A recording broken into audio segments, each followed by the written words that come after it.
So today's show is going to run a little bit shorter than usual, the afternoon show, because I'm having technical problems and I'm trying to squeeze in my message without it getting bounced off technically, because that is what happened. Hi, good morning, good afternoon, good evening. This is Jan.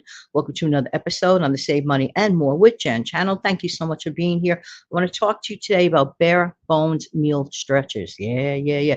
When I was living on a school teacher salary in New York City way back in the day, let me tell you something. Don't let anybody fool you. School teachers do not make a lot of money. And if you work in a parochial school system, trust me, and that's where I was, you could cut that amount that the city gets in half to the ones that the private schools get. Didn't mind doing it. I was asked to do it. God called me to that classroom and I remained there a few years. All right. So that's what happened there. But while I was doing that, I learned a lot about stretching a dollar or two. It was actually a really good experience. Experience is actually the best teacher, to be honest with you.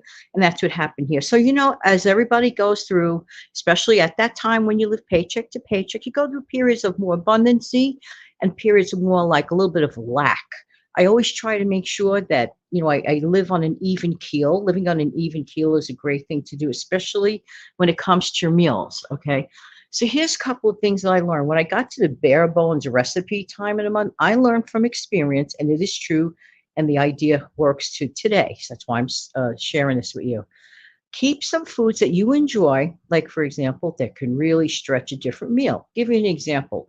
Let's say you have four people, but you only have three frankfurters. Okay, somebody's going to get left out, right? No. So what I did, I transformed the three frankfurters into a stretchy meal. Well, how did I do that? I cut them up into circles. I browned them up. I added onions and I added colorful orange peppers, red peppers, green peppers, like sliced and diced it into that mixture. And then I just sauteed the whole thing together. And I gave a little hint of tomato sauce for those that wanted it. I put it on the side if they wanted to add more. They put it over a bed of rice. Voila. Four people got to eat three hot dogs deliciously.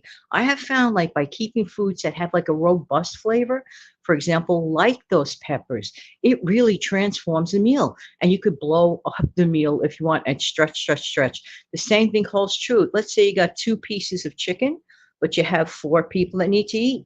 That's the time the rice comes out, all your favorite vegetables come out. Make a stir fry. Make sure to keep these things on hand, keep them in your pantry. You could always use them for those nights when you want to stretch a meal. Not only that, it gives it a really good flavor, gives it a great variety. So, like my favorites, again, I like to work with things like with robust flavors that really transforms a meal. What kind of flavors do you like to work with or spices that transforms a meal? And how do you expand or stretch a meal? Let us know in the comment section below. And as I said before, this is going to be a short video because I want to make sure I get a message out to you. And I do believe they gave you a sufficient message. And I really, really hope that it helps at least one person today. Have a great day, everybody. Thank you so much. Don't forget to click like, share, and subscribe.